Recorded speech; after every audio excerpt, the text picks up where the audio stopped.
Oh, come on! So before we get into, are we able to get this game working, I wanted to give a little bit of history and how I found out about this game. So, how did I find out about Rikki and Vikki? Actually, a huge shout out to the immortal John Hancock. He likes to talk about aftermarket games, and he did talk about Rikki and Vikki, which, believe it or not, is a homebrew 7800 aftermarket game, which sadly you can't buy anymore.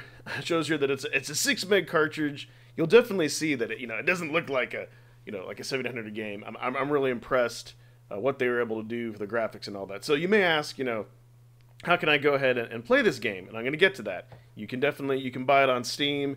Admittedly, I got this on sale. I've seen it go on sale for $1 or $2. Definitely worth it for the full price, but unless you really want to pay up, yeah, you can see these charting prices are insane. It's going to cost you over $200. For a loose, even for a loose copy, a complete copy, yeah, if you can even find it. As it was stated here, these were limited to 550 units, back in 2020. So good luck finding it. However, Steam is here to the rescue. This did come out in 2018. So yeah, we do have a way we can possibly go ahead and play it. You can definitely play it on Steam, but will it run on Steam Deck?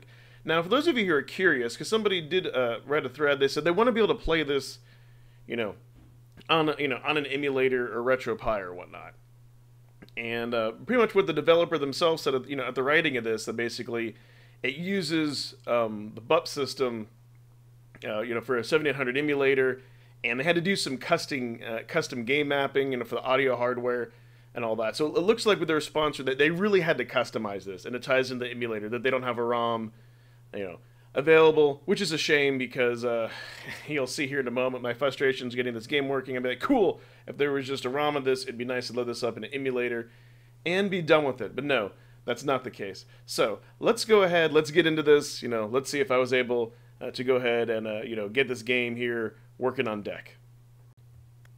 Once I went ahead and got this game, I was so excited to get it working.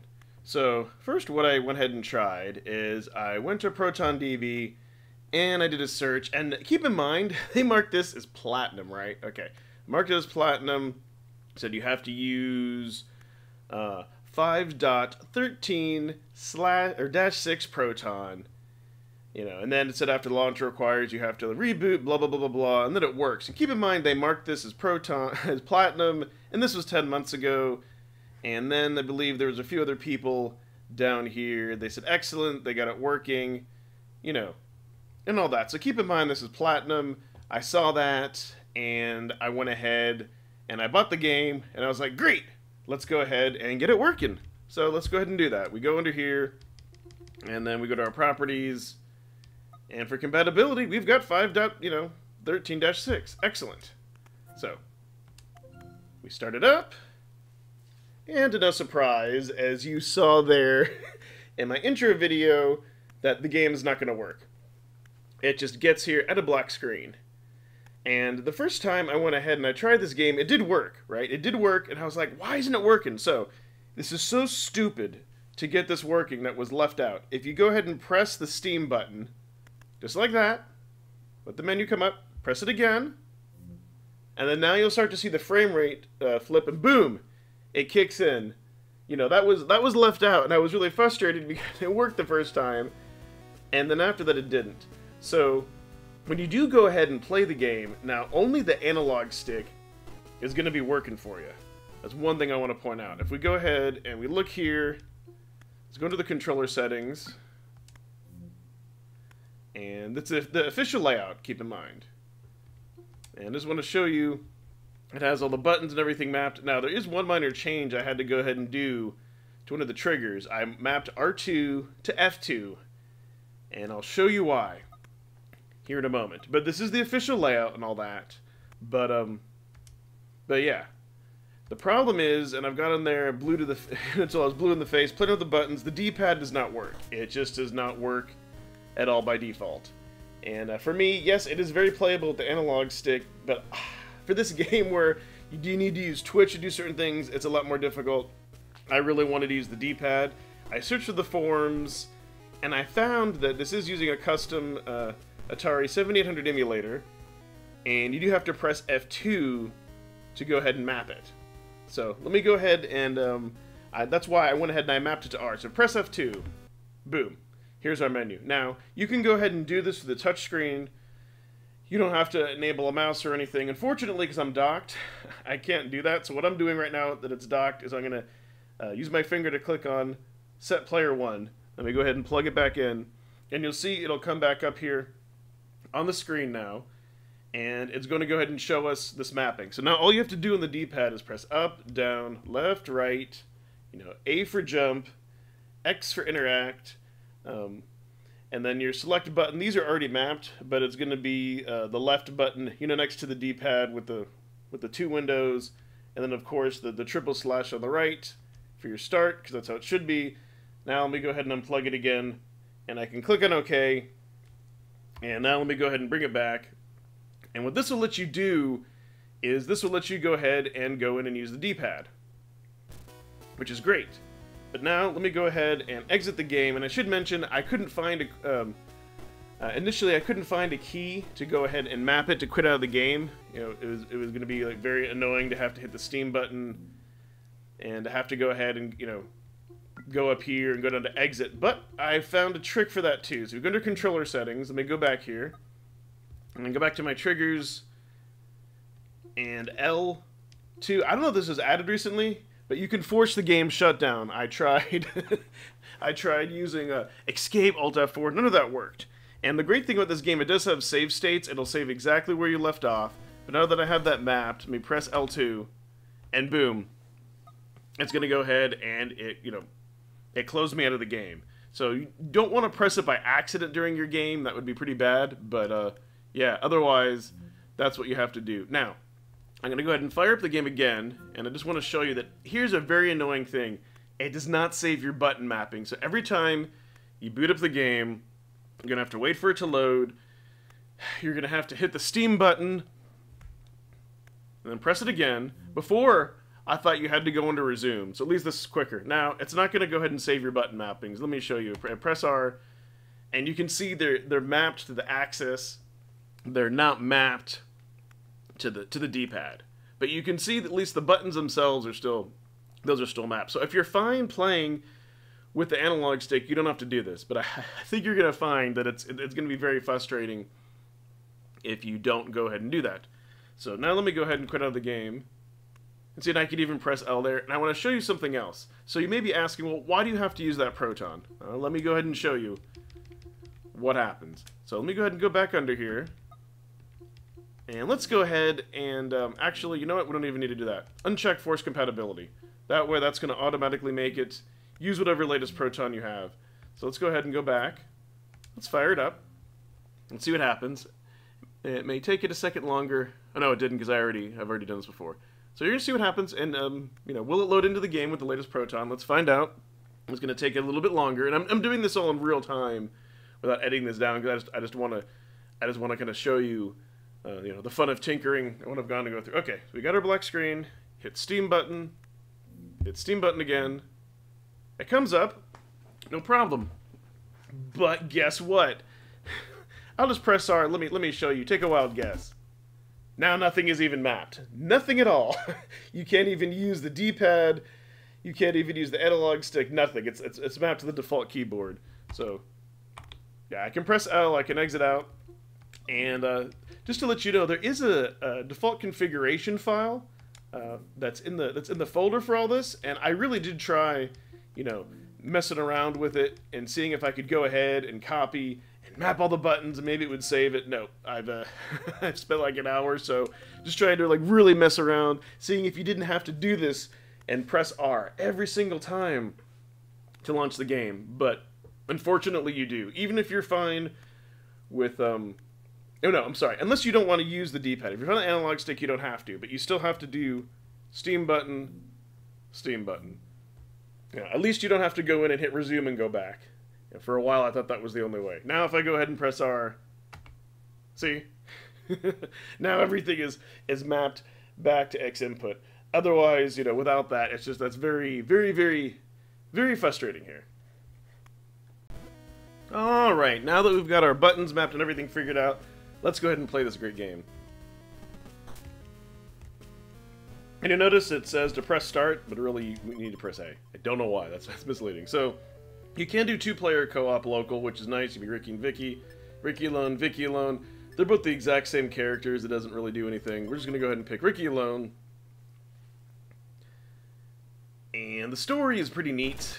You know, you just, you know, this little like intro, a little intro here. I'll kind of, you know, fast forward this a little bit.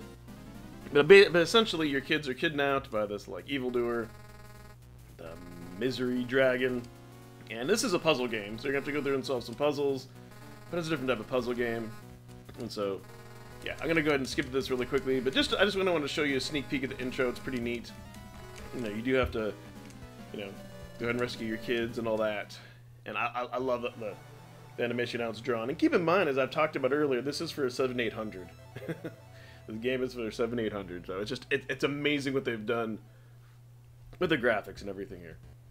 So I'm not going to spoil the whole game to show you a few levels, but the goal is to get keys. And so, you know, and you do have a timer, but that does count down in lives.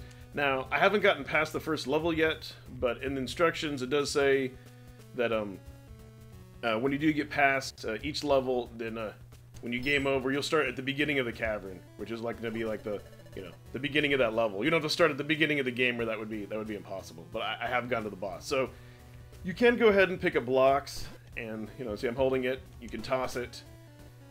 You do hold it. If you press down on the D-pad and the button, you know, it'll put it there. And this is why, for me, you really need to be able to use the D-pad. Now, if I press down and the jump button, I go here, and then I go there. You know, these first few levels are pretty pretty easy. Water, ah! But again, you know, you'll see when you play this game with the controls, you really need the D-pad. You really do. Not that the play control is bad or anything. It feels extremely floaty with the analog stick. So I think it's worth it to spend 2 seconds to go ahead and map it. So yeah, the first few levels, they really just ease you into it, right? There's nothing too special. And then, whoop! And then hey, you have some enemies, and they do kill you, by the way. You know, one hit, you're dead. And so you do have to be careful. Gotta get those keys. Don't hit those spikes. And I love those, you know, those spikes there. You know, they're like the Mega Man spikes for the water level. So now if I carefully, oop, try this again. Try this again. Try this again.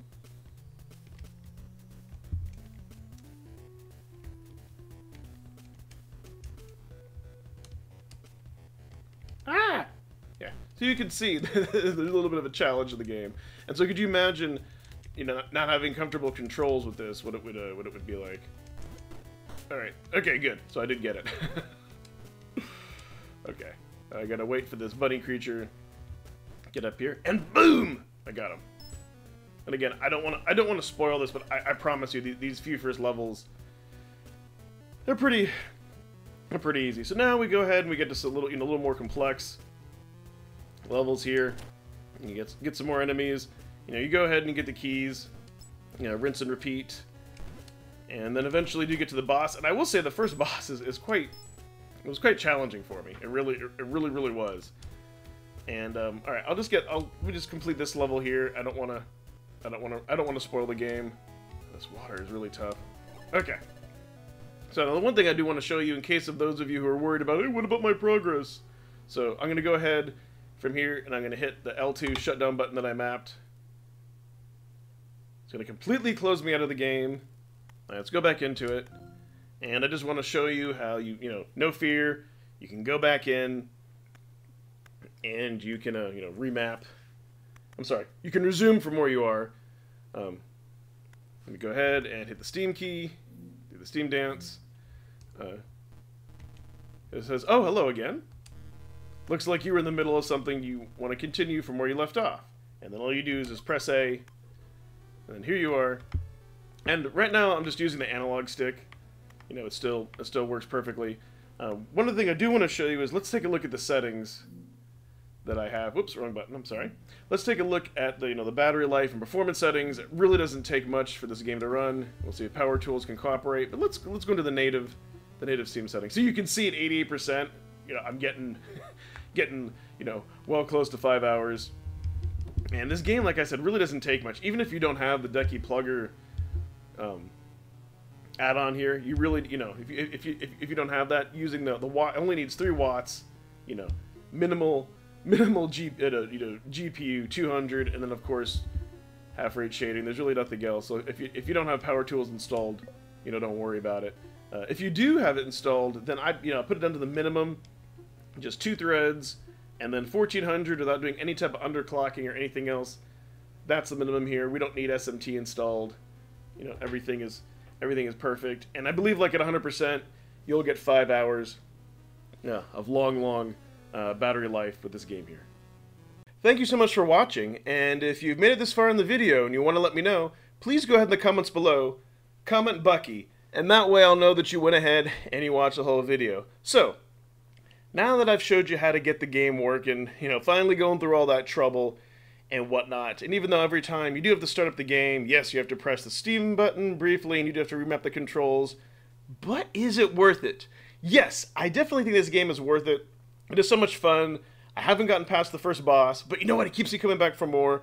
I do like the save state system is great, even by force quitting the game, as it keeps your progress, and just the whole aesthetic and the style of everything. It really has that retro game, you know, feel. And for those of you out there who love these type of style of retro and indie games, it's a no-brainer. I have seen it go on sale quite a few times for just a couple dollars. That's when I went ahead and picked this up. So I highly recommend adding this to anybody's Steam library, despite, you know, the fact of how you have to map the buttons every time and start it up a little funky. It is definitely worth it. One other thing I'd like to mention too before we go, if you happen to stumble upon this channel through the YouTube verse, I would really appreciate your support to go ahead and like and subscribe, which you're not going to want to miss out on the podcast that me and my buddy Retro Rich from Bacon Ice Cream Productions, that's right, it's a joint channel. He puts out fabulous content too, like CoinOps X. You know, he plays a new game every single week by you, the viewer. And we interview guests on our show every other Thursday. We have a blast. We love the interaction with you, the audience. So please like and subscribe so you don't miss out. Turn on those notifications. Look in the community tab, as we often will do polls and we'll interact with you. And we want you to be a part of it. As always, do appreciate you checking out this video. Let me know your thoughts in the comment section below. You know I like to get a conversation going. Thank you so much, and bye-bye. Subscribe. Oh, that's what it is. Oh, You were close. All right. You were so close. Oh, man. I feel like we're All going to get it. Maybe next time.